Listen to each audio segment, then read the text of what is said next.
All right, so our next panel deals with a very important cannabinoid, CBD. So the ABCs of CBD. CBD may not be as fun as THC, but it has great medicinal values, and there is a big and growing market for CBD. So I will introduce the moderator, who will then introduce the other speakers. He is the COO of Siskiyou Sungrown, vertically integrated cannabis and hemp producer and processor, who last year had a cannabis field and a adult use cannabis field and a hemp field side by side. Tongue twister there. Thank you. So we give it up for Mr. Michael Johnson. Thank you, brother. Thanks, everybody. Have a seat, guys. So I want to thank Alex for having us here today and doing this panel on CBD. I think the CBD opportunity here nationally, internationally, but especially here in Oregon is a really special thing we have right now. We have some great experts on the team today. We've got Cedar Gray, CEO of Siskiyou Sungrown. Cedar's been a pioneer in the Oregon cannabis industry and in the CBD market for many years. Currently sits on the Oregon Cannabis Commission and many other rules advisory committees.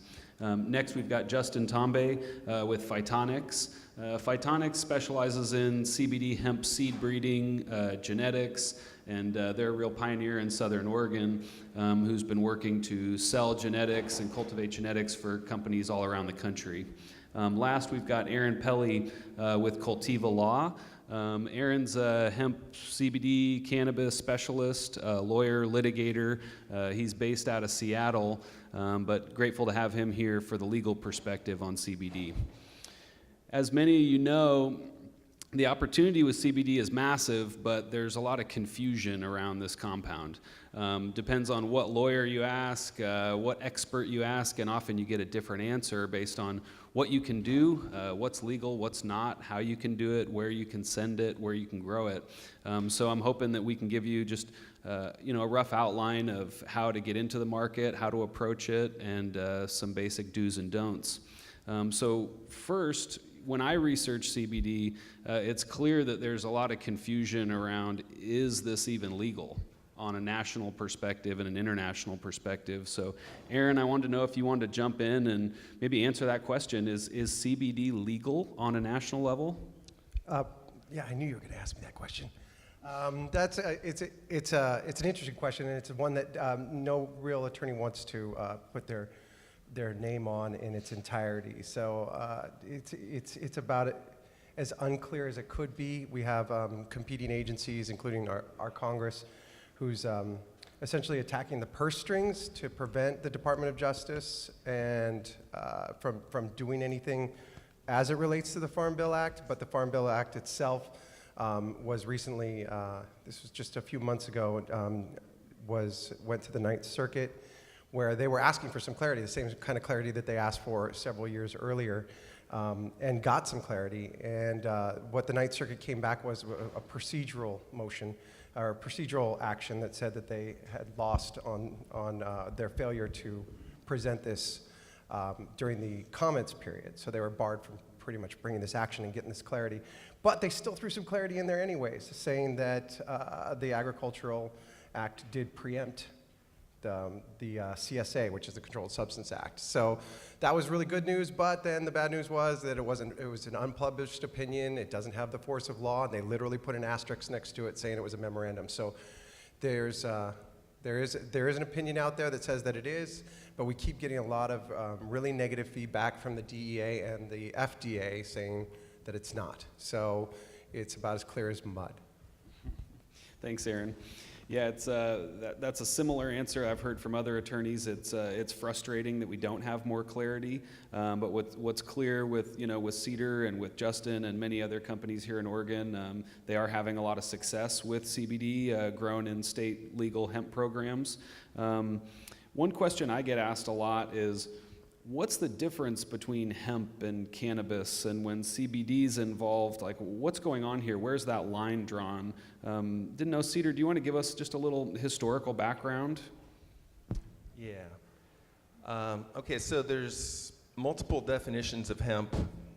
It's very confusing right now. for the consumer in the marketplace, I think. And that's because we've got a botanical definition, a historical definition, and a legal definition. Botanically speaking, well, hemp falls with all other cannabis in the cannabis family. One of two families in the, in the cannabis genus, one of two genuses in the Cannabaceae family, hops being the other. There's fierce debate going on right now in the botanical scientific community about the exact subdivisions of the cannabis genus, whether indica, ruderalis, and sativa are different subspecies, are different species, all belong to one species.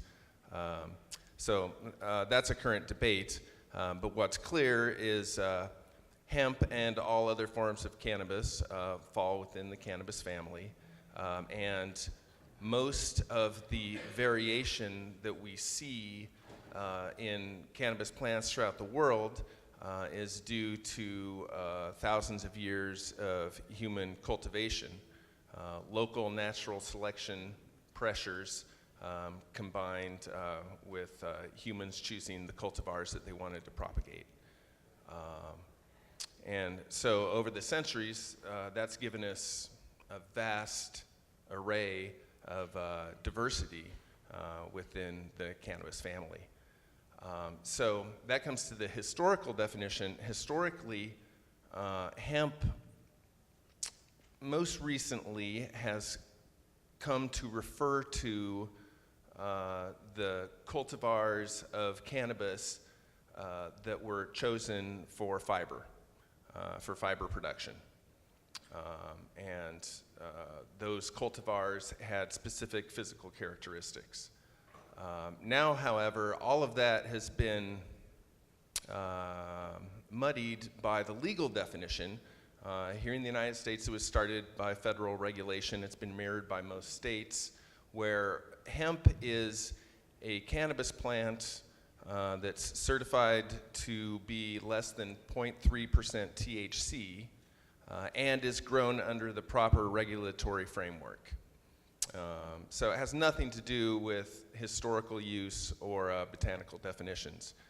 In fact, the exact same plant grown under the ODA, Oregon Department of Agriculture, or the OLCC would be hemp or not, just because it grew under a different regulatory framework.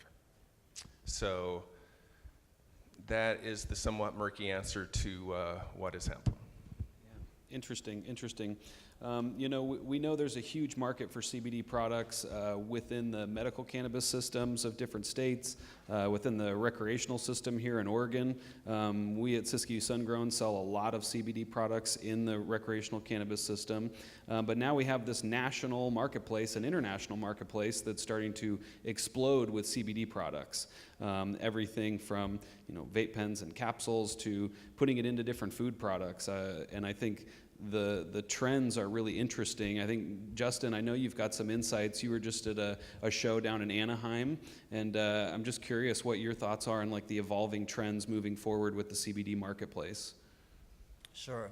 This is a really vibrant market that's it's not going anywhere. It's not going away. It's going to grow rapidly. I think sales this year were estimated somewhere in the neighborhood of $600 million, and with the introduction of the 2018 Farm Act, even though that's not out of committee yet, it is in fact changing the projections for market size. Just a couple of years ago in 2016, folks were looking at the CBD market, and that's only a part of hemp, right, and a part of the cannabis world, but the CBD market as being worth something like $2 billion, 2.1 in 2020. Well, now that's revised to be $22 billion by 2022. So there's, the market forecasters are looking, they're seeing the trends, they're seeing that governments here, both state and federally in the US and internationally, are making room for this, and the cannabis industry has, as you all know, operated in the gray zone and the margins for a long time. The people here are entrepreneurs and risk takers, and so the industry is pushing forward to sort of make the changes that the regulatory bodies are catching up to in a lot of instances. So I sit on the Oregon Industrial Hemp Farmers Association here in Oregon, and we advise a lot of times the ODA and the state about what they need to consider and how to approach regulating the cultivation of hemp and the aspects of the byproducts that come out of it. So back to the question, sort of, is it legal or not? You have a federal authorized program that lets states set certain regulatory frameworks. Here in Oregon, we work under the auspices of this pilot or research program under the Department of Agriculture, and that's what the template is out there for folks. So there's a big distinction right there. Suddenly, we're able to cultivate a kind of cannabis that's legally defined as 0.3% THC or less, and even that, there's multiple interpretations of that, as an agricultural product. So here in Oregon, that means that we can have kids on the farm. We don't have to have cameras everywhere watching where the hemp is being grown, processed, stored, et cetera, right? So that already creates sort of a more streamlined process and a broader access. And you're seeing a ramp up of production in these high CBD hemp strains that is feeding this market and is going to, is literally exploding in front of our eyes. So I do understand that there's a lot of unanswered questions and gray area as to the exact legality and the exact mechanisms that we are supposed to follow in order to be compliant. But I will also say that the market is active, that the businesses are operating in at minimum 38 states right now, and that CBD products are being sold in all 50 states. And internationally, we went to Europe earlier this year in the spring, and hemp cultivation there for CBD is just starting to kind of catch up. Cannabis cultivation for CBD is just starting to catch up. They've been doing it for fiber and seed for a long time. Same thing in Canada. Just went over to British Columbia for the Pacific Rim Hemp Conference there, and they have had something in the neighborhood of 130 or 140,000 acres of hemp under cultivation in the previous year. Again, mostly for hemp part seeds and some parts for fiber. They're all trying to figure out how to pivot to CBD production because this is where the lucrative part of the market is right now. And so, the market for even just CBD flower as an alternative substitute or supplement to tobacco smoking products in Europe is huge.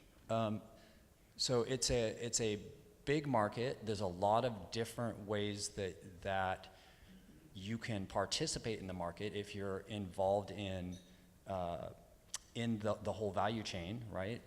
And I think we're just going to see a lot of diversification from beauty and healthcare products to edibles and medibles and ingestibles to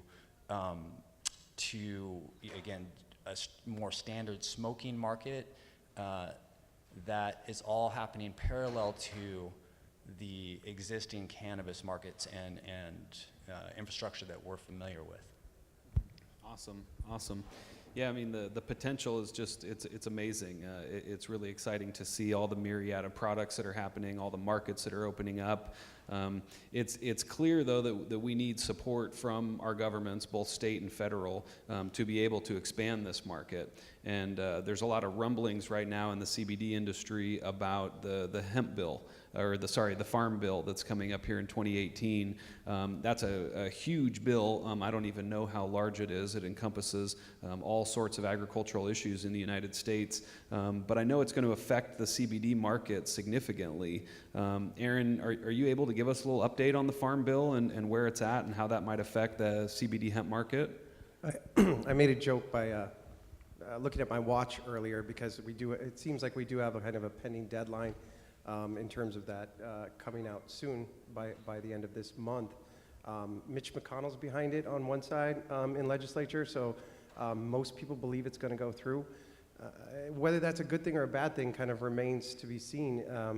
One of the versions of the bill on one side of the legislature doesn't allow felons, previous felons, to be involved, which really the best growers of most cannabis, if they aren't felons, it's practically a badge of honor. It means you might have been better at your job than others, but honestly, excluding entire groups of people based on what I consider very unfair new Jim Crow laws in the first place are wildly inappropriate when you're excluding an entire group of people from being involved in this market. So I see a lot of problems with it, but the big problem that everybody should be scared of also is not just consolidation, but the Coca-Cola announcement. Like, these guys are telegraphing a whole change in the market that doesn't include you, any of you, unless somebody's from Coca-Cola here. These are gigantic companies that are coming in that can deal with the FDA, that can deal with making claims about whether this has some sort of medical benefit or not.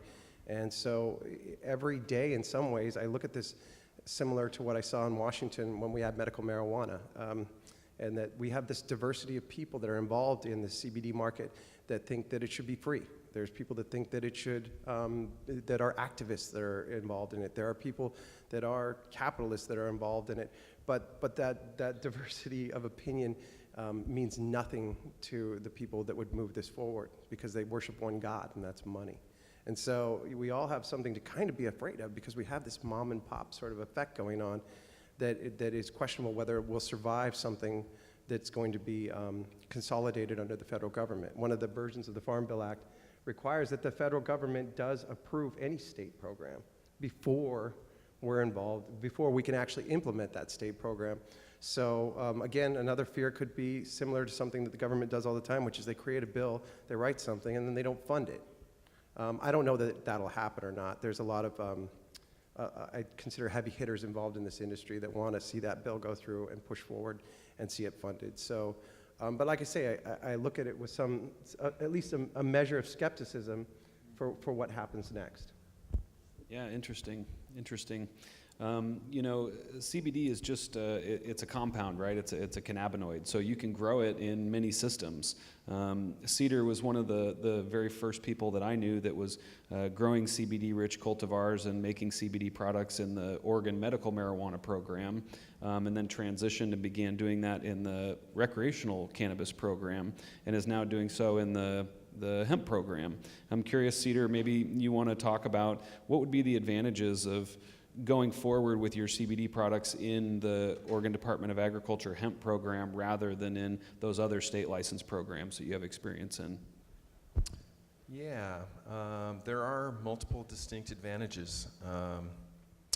Let's start with the regulatory framework of hemp production under the Oregon Department of Agriculture is infinitely less complex than farming under the OLCC requirements.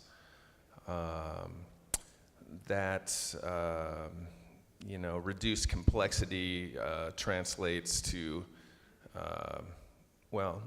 profits and happiness. That's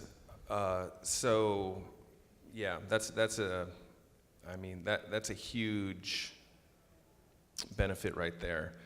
It ties right into another great benefit, and that's the IRS tax code 280E. Of course, consult with your CPA about this, but most hemp businesses consider themselves to be exempt from 280E.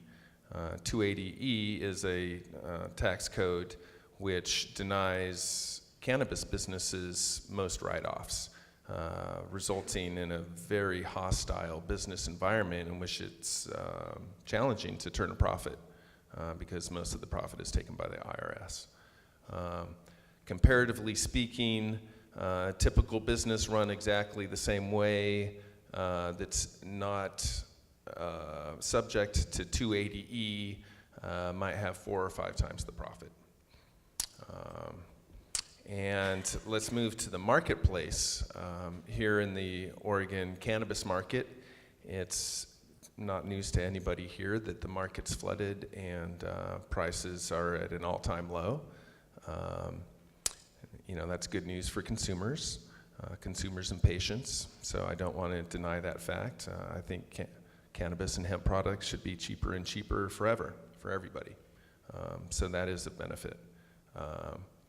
However, it's a sudden shift. The downward price pressure has been extreme, and it's a difficult time in the Oregon cannabis industry.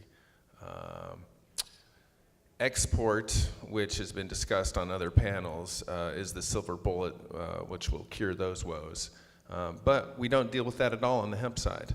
Hemp is a worldwide market. Hemp can be, individual jurisdictions are shifting their regulations regarding hemp on a daily basis, but more or less hemp can be shipped to every state in the United States and potentially to most countries around the world. So we've got 7 billion people who can benefit from CBD that we produce here in Oregon, compared to 4 million people plus the tourists who come to Oregon on the cannabis side. And I think the final benefit that I want to highlight is all of these combine to create the opportunity to offer cannabis medicine at a vastly reduced price to the national and worldwide market through CBD. In some ways, I think CBD is a gateway cannabinoid for humans because it's not psychoactive. People aren't afraid of it like they are THC. So it's introducing the entire world to the incredible benefit of cannabis medicine in a safe and affordable way. So that's a great benefit. Thank you. Yeah, absolutely. Thank you, Cedar. It's exciting to see cannabis medicine, like you say, having some barriers pulled down and allowing entrepreneurs to start to tackle these larger markets. But Justin, I know you've experienced some of the challenges getting into the CBD hemp industry firsthand. It seems so much easier than being a recreational cannabis entrepreneur or a medical cannabis entrepreneur, but it's not without its pitfalls. So maybe you could detail just some of the challenges that you've experienced or that people should be ready for if they plan to enter this market. Sure. I think I have to, preface that with this definitely comes from the perspective that I'm approaching it from a participant in the hemp cultivation side of things. CBD is also present in other forms of cannabis, and people are bringing different strains that can be one-to-one ratios or whatnot inside of medical programs in the state. So I'm coming from the perspective of, again, agriculture. So now we're dealing with things at tens of acres or hundreds of acres or even thousands of acres. There were several thousand acres under cultivation in Oregon this year, and of hemp almost entirely for its high CBD content, and that is then targeted for extraction into some kind of a concentrate that's going to be used in end products, right? So when you scale up activities like that, there's all the attendant capital investments you have to make. You have to figure out your logistics, your costs, how you're going to get through to the end. But there are certain parts of an infrastructure, for this to be a real industry, either statewide or nationally, that are just not there at all yet. And so choices are being made in a vacuum of clear guidance about the best way to develop that infrastructure. And this is in part due to the fact that, at the federal level, our government is dragging its feet about providing clarity. They're trying to hold on to this bastion of this being a controlled substance that needs to be really firmly regulated for as long as possible. So what does that mean? That means if I want to cure my hemp, right, or any of our farmers who grow our genetics want to cure our hemp in order to then be able to extract it, they can't go to the old tried and true methods that cannabis growers have been using for decades at this scale. It just doesn't work. You can't hang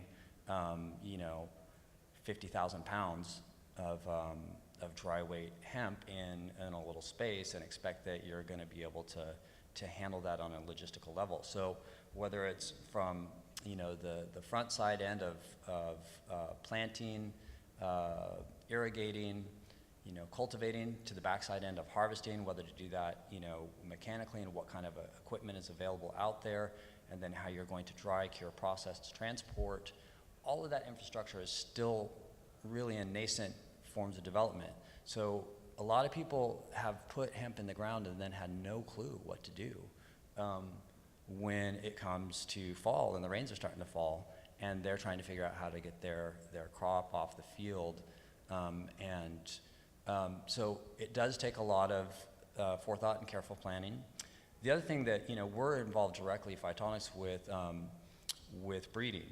And so in order to meet the federal regulations and grow something as hemp, you have to be qualified with a variety that is supposed to mature at less than 0.3 THC. The federal language is Delta 9 THC, which makes our job easier because most of the THC content at harvest is still THCA, but different, which means that it hasn't been decarboxylated to become Delta 9 THC.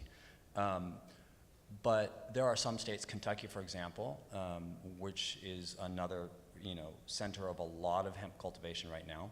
They apply a conversion ratio to your THCA, and they say, 0.877% of that is going to be Delta 9 THC. So if you harvest too late in Kentucky, your THC levels will be out of compliance, and by the law, you're supposed to destroy your crop. So that kind of lack of clarity of state to state to state about uniform standards can leave folks in Tennessee and Kentucky and North Carolina, where we've been out, we've sold our seeds, we've been consulting with old tobacco farmers, who are trying to make this transition, can leave them really up in the air and really uncertain as to how to best proceed. Lastly, I would say that getting good genetics or good seed stock to start with can be really challenging in this current unregulated kind of Wild West state of the industry. I know personally, here in Oregon, in multiple states, folks who, on good faith, bought seeds that were represented to them as a feminized hemp strain that would be compliant. And the aspect of having feminized seed is important to cannabis cultivators all around who don't want to have their fields pollinated by the hemp field that's 2 miles down the road that's 40 acres and just went to seed and threw a bunch of pollen into the wind, and now everybody else's crop is seeded as a result. And in fact then found out that those seeds either weren't feminized or weren't actually compliant hemp or didn't germinate. There are horror stories upon horror stories upon horror stories out there. So building relationships, doing proper diligence, don't just rely on the word of a broker just because somebody tells you something. If you're going to be involved in this, you're going to have to dig deeper, and you're going to have to take the time to do your diligence and make sure that your fundamental building blocks that you're working with are good ones. Otherwise, you're again going to have a real hard time come harvest time. Yeah, absolutely. Thanks, Justin. Yeah, in any maturing industry like this, there's pitfalls left and right. There's snake oil salesmen, there's hucksters, and I think the due diligence piece that you pointed out is incredibly important if you're trying to enter the market and make business-to-business partners, buy seeds. All of it is incredibly important. So I think we've given a good little overview, but we have these experts up here, and I'm curious if anybody has any questions out in the audience. Ngayo, you back there? Yes, I'm right here. All right, man. It's time to work. Read my mind. Let's hear it for the panel one more time.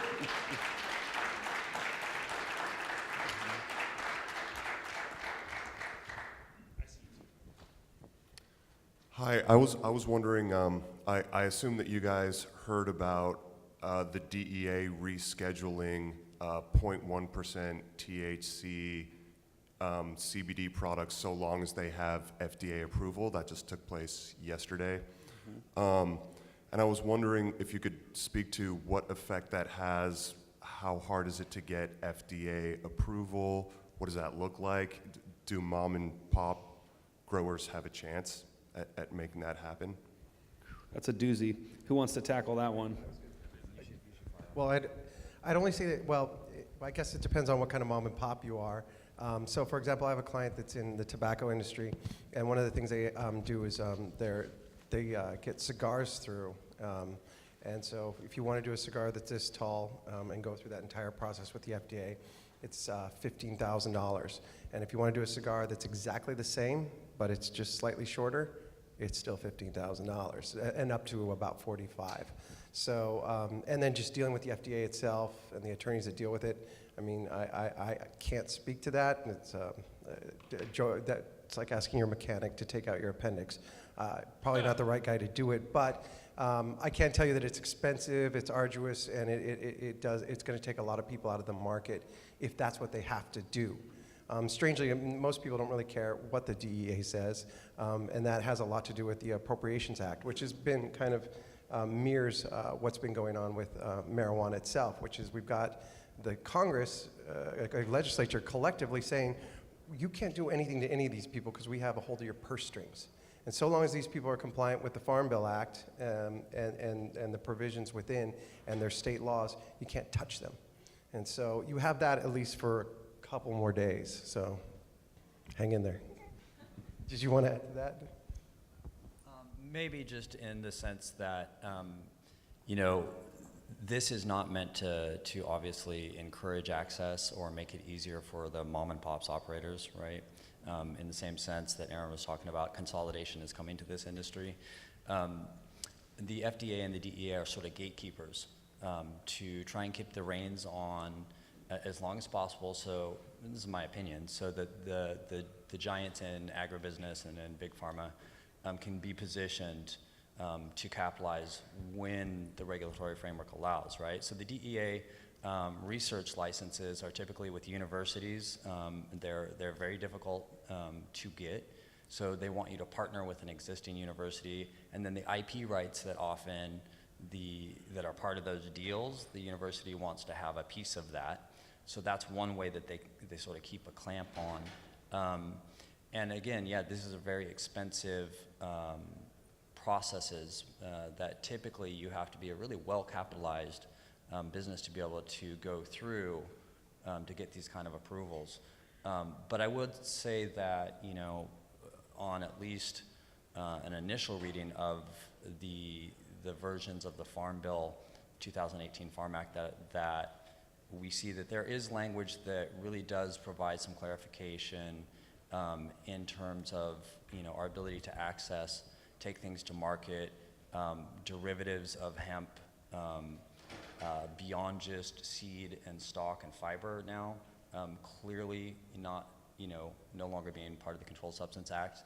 I think this is going to effectively open the doors more, and I'd say there's a window of time here. There's a few years, whatever that period of time is, where you know, entrepreneurial startup businesses have you know, have a chance to really make hay. And I would suggest that if you are in that position, leverage the best you can during this window of opportunity. Yeah, hi, thanks guys. What are the current barriers to, say, a CBD edible being able to sell and transport that over state lines, also internationally?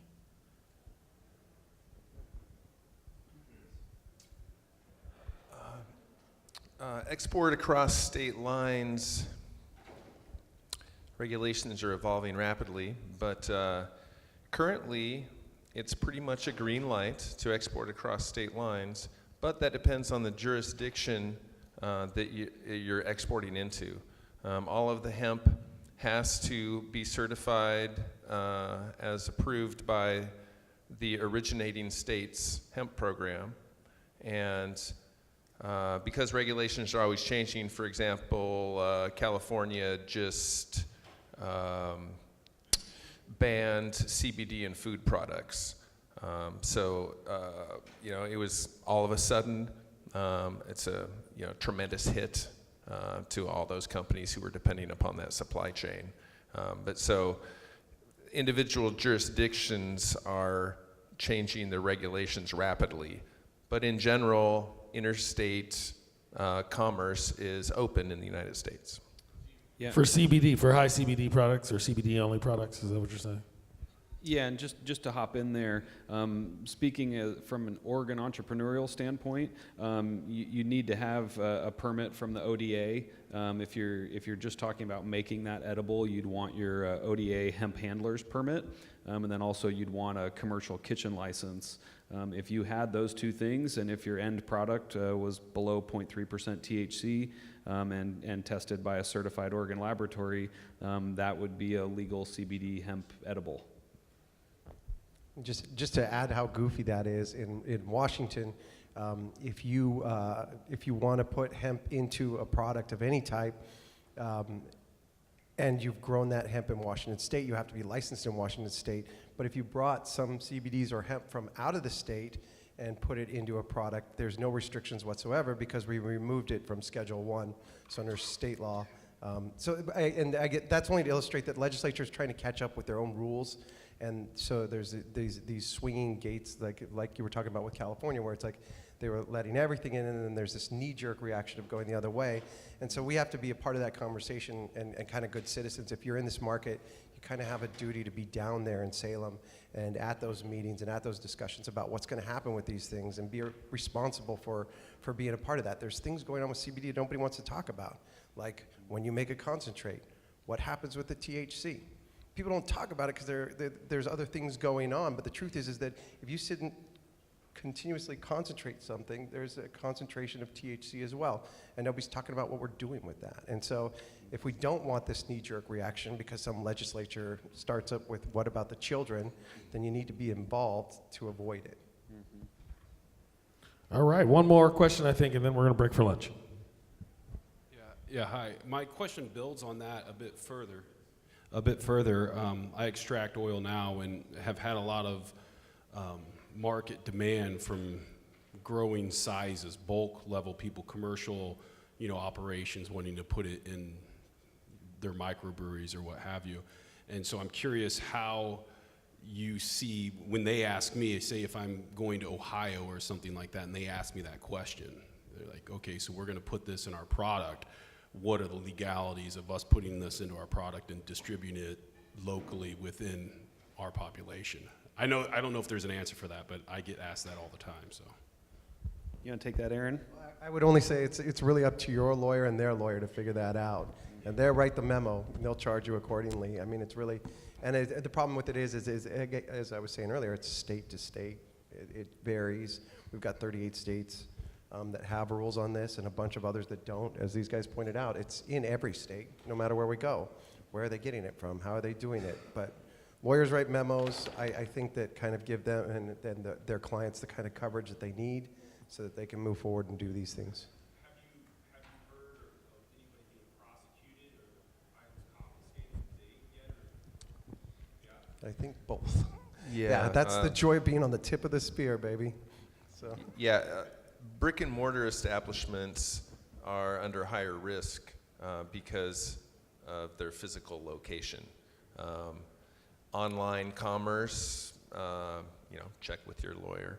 It appears to be pretty safe, but I think in Nebraska and North Dakota, if I recall correctly, a couple of small brick and mortar establishments have been raided for their CBD products. It's 2003, and the Chong story with the bongs. It's like nobody's getting. I get calls regularly now, still, where people are like, "Can I just sell paraphernalia online?" It's like, well, no, it's federally illegal. I mean, this whole conference is federally illegal. This is all a big RICO conspiracy to violate federal law.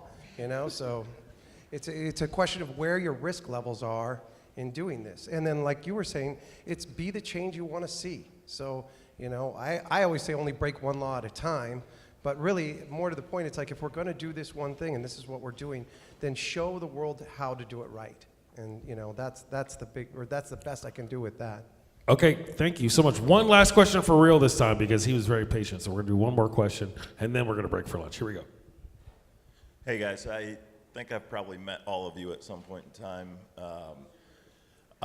I'm have Cascade High. We're a cannabis company here in Oregon. We're obviously looking at CBD market expansion nationally two major issues that we've kind of already segued on, which is, are you guys mostly doing CBD isolate distillate to be able to keep that THC out, or are you just comfortable when you're doing your processing and extraction? If you're moving, full spectrum oil, I assume it's got THC levels in the 3% area, way above the 0.3.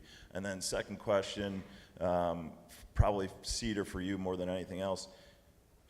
Do you, or actually Aaron from Cultiva, do you advise setting up a secondary company to be moving those CBD products because of the risk confusion there with the OLCC cannabis business? And any feelings about that? Okay, so I'll handle the first question. The second one was a legal question, so I won't handle it. Okay, so for extraction, Siskiyou Sungrown, we base all of our products on ethanol extracted oil. So we're making a crude oil, and there is that crude oil will always be above 0.3% THC. So it's not a commercial product for us.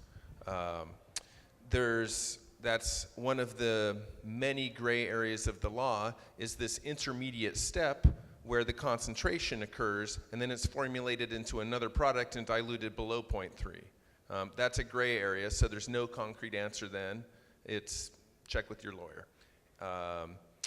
But yeah, so the short answer is that we, our crude oil is not a commercial product except in the OLCC system, and all of our commercial products are reformulated so that the dilution brings THC below 0.3.